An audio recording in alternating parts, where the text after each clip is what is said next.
तत्सवितुर्वरेण्यं भर्गो देवस्य धीमहि धियो यो नः प्रचोदयात्। हमारे आत्मीय परिजनों, दो ऋतुएं जब मिल जाती हैं उनको संधि वेला कहते हैं। और संधि वेला में जो जप और अनुष्ठान किया जाता है वो उसका अपने आप में बड़ा महत्व होता है। महत्व तो अपनी जगह पर है, उसमें तो दो राय नहीं है, लेकिन एक महत्व और है, उसे साधक यदि भूल जाए तो फिर उसकी उपासना उतनी फलीभूत नहीं होती। कौन सा है? उसमें है श्रद्धा का पुट। यदि श्रद्धा का पुट नहीं रहा और दिमाग में हमारे में जो कूड़ा कबाड़ा भरा हुआ है, जो चिंतन भरा हुआ है, जो कि घर की, परिवार की, नौकरी की, व्यापार की, अन्य अन्य जो बातें हैं, जो सारी दिमाग में हमारे में भरी हुई हैं, और जिस समय हम अनुष्ठान करते हैं, जप करते हैं, तो वही सारी बात याद आने लगती है।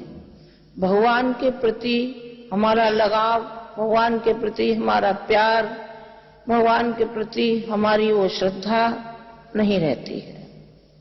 इष्ट के प्रति श्रद्धा, जो हमारा इष्ट है, जिसको हम इष्ट मान करके और हम पूजा उपासना करते हैं, तो उसके प्रति हमारा कर्तव्य है कि हमारा उतना प्यार और उतनी लगन और उतनी निष्ठा होनी चाहिए। निष्ठा का अभाव, श्रद्धा का अभाव जब जीवन में बना रहता है तो जीवन में न स्वच्छता आती है, न पवित्रता आती है। जैसा व्यक्ति होता है वैसा का वैसा ही बना रहता है। नहीं तो इतने जप अनुष्ठान करने पर फिर उसका परिष्कार क्यों नहीं होता? अन्य साधकों का होता है, ऋषियों का हुआ है, संतों का हुआ है, फिर क्या वजह है कि जो नहीं होता है? आखिरकार वो भी तो मनुष्य ही थे। वो कौन थे? वो भी मनुष्य थे और आप भी मनुष्य हैं। फिर क्या बात है? कहीं न कहीं कोई चूक है, और कहीं न कहीं चूक है तो वो चूक है हमारी संवेदना की।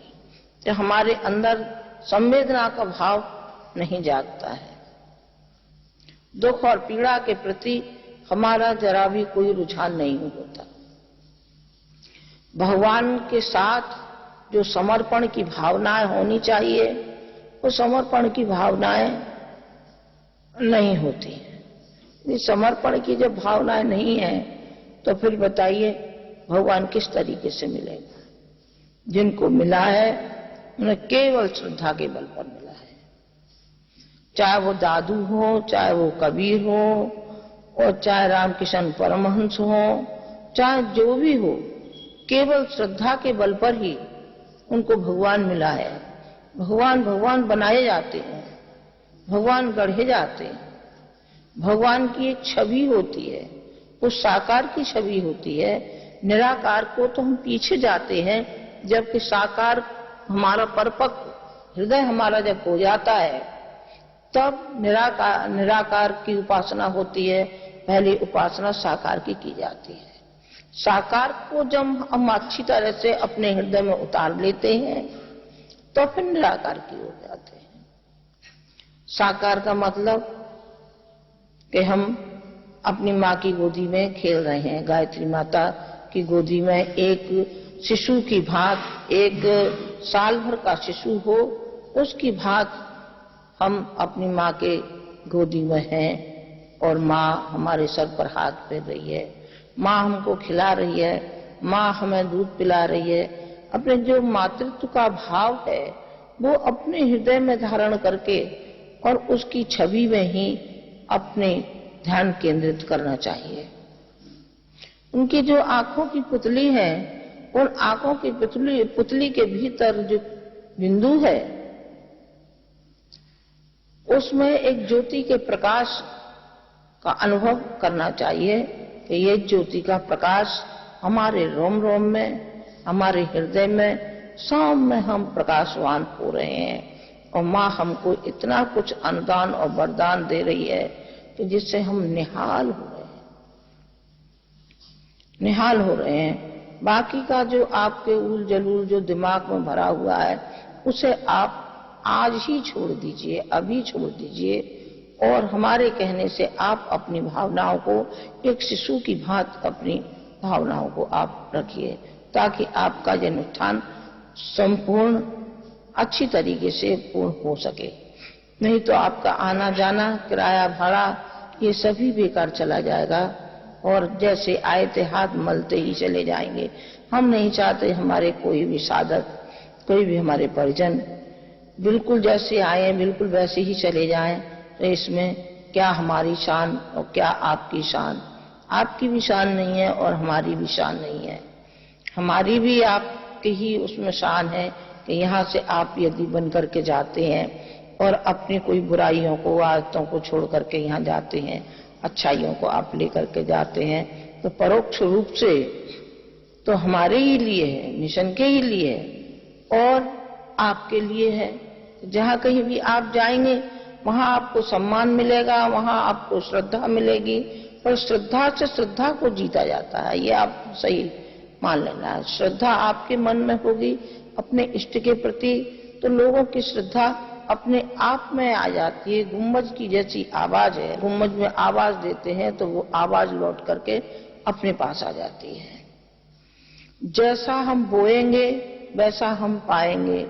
मक्का के दाने बोए जाते हैं और वो मक्का के भुट्टों के रूप में उत्पन्न होते हैं, ये तो आप जानते ही हैं। और बाजरा बोते हैं और बाजरे की बालें आती हैं, तो इतना तो आप जानते ही हैं कि जितना बोते हैं उससे 1000 गुना हमको मिलता हुआ चला जाता है। एक दाने के रूप में बोया था और वो 1000 दाने के रूप में लौट करके वापस आया।